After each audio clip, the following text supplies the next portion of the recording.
All right, so today I am here at Zorba Studios.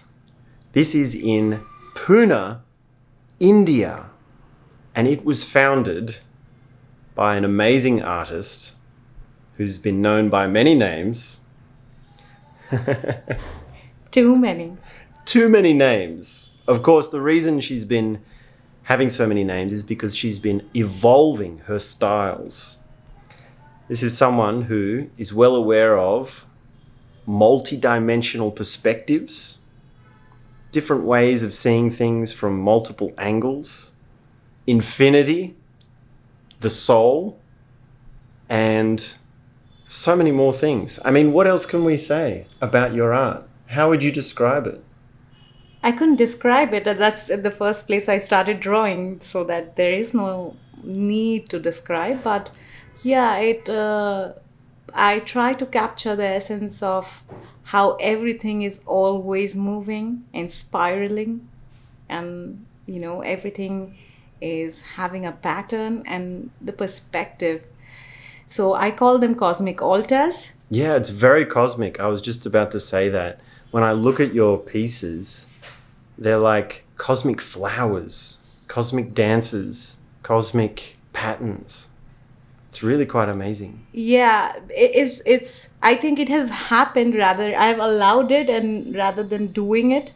So I initially started painting, and after a point of time, so the initial series which I started doing, I call them vomit, because it was Vomit? yeah, it was just like a vomit. And then I saw that the roses were coming up in the paintings in small amounts, and later on it just got colorful, and it became bigger roses, and it got all covered in roses. And that marks the beginning of the Galactic series.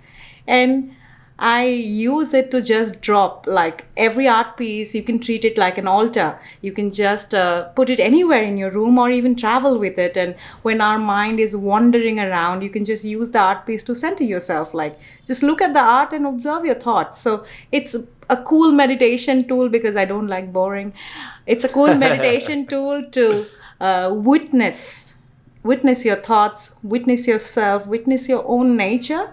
And a visual art form, it's very easy for us to just view something and then let us ease into it, ease into the present moment. So it can be used as a tool to become more present, and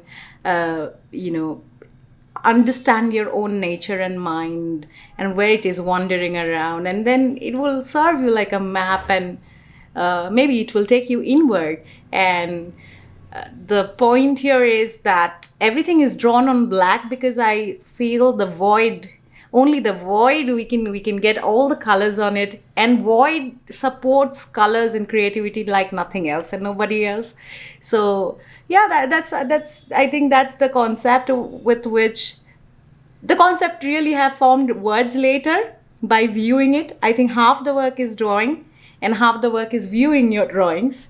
And when I view, it reveals things to me. Like, I really believe that the art we do will teach us everything that we need to know to live our lives. Like, our art itself is the school, because we are matching somewhere the source energy, the creative energy, because the creator is creative, right? It is creating itself without any reason in all direction, and it always is on time.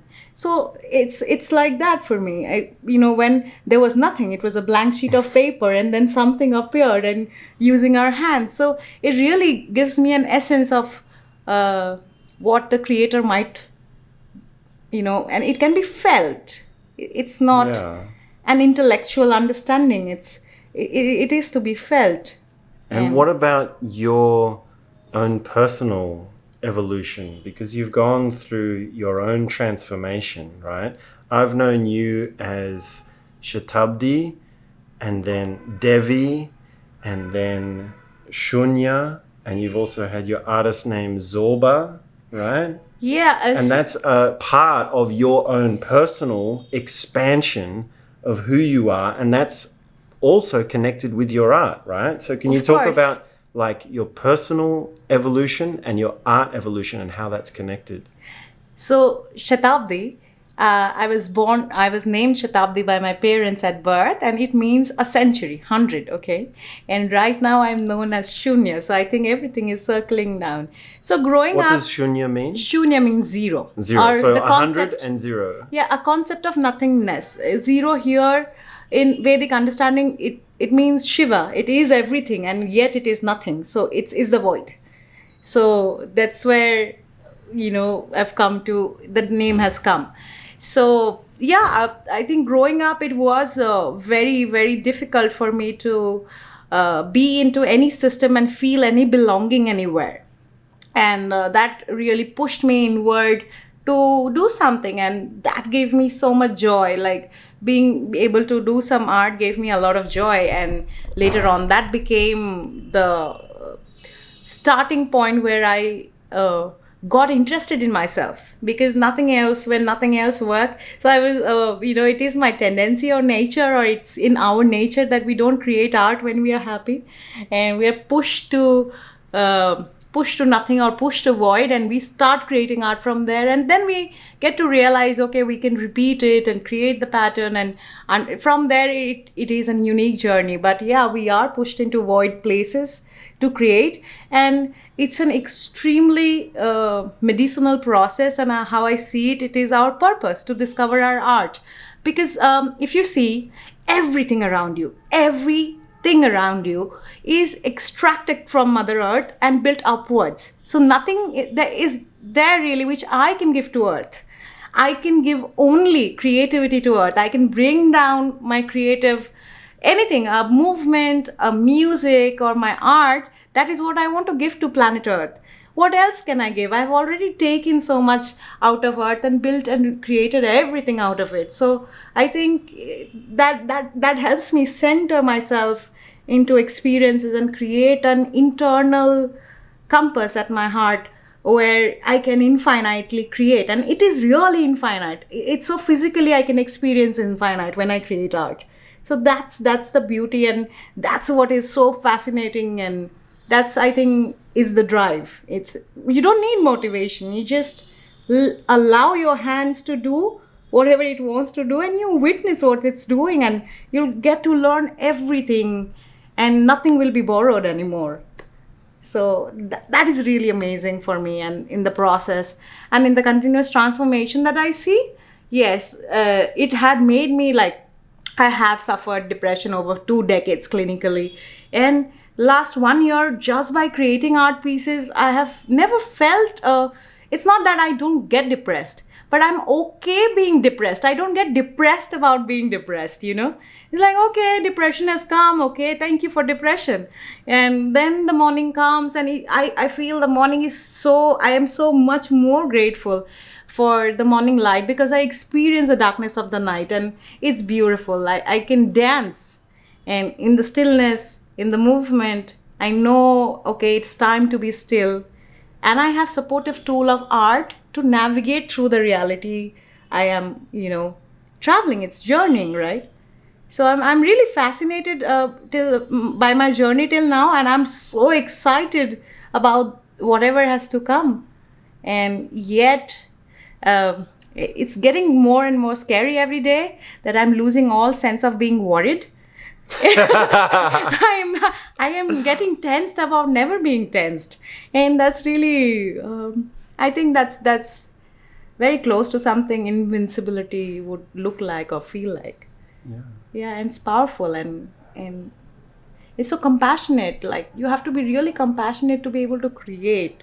You don't feel like doing anything, and still you choose to give yourself everything and wait. Okay, you buy all the supplies and you wait. One day you feel like doing art, and one day you choose to do it, and then you choose yourself. You allow yourself to change your art style. You allow yourself to do something different.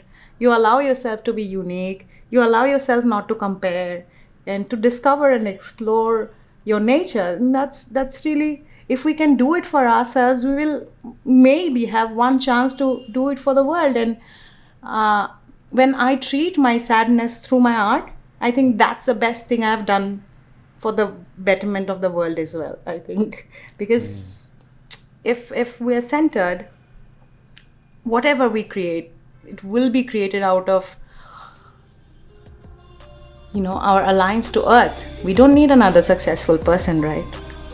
We need another creative person, and I think I am being able to become the new man we have been visioning. So it's really, really very nurturing and soft and bright towards myself, and that's amazing. Yeah. So, Shunya, thank you so much for inviting me into your studio and showing me your amazing artworks. Thank you so much for your time. And thank you for the space. You are the Zorba. You are the space Buddhas can arrive.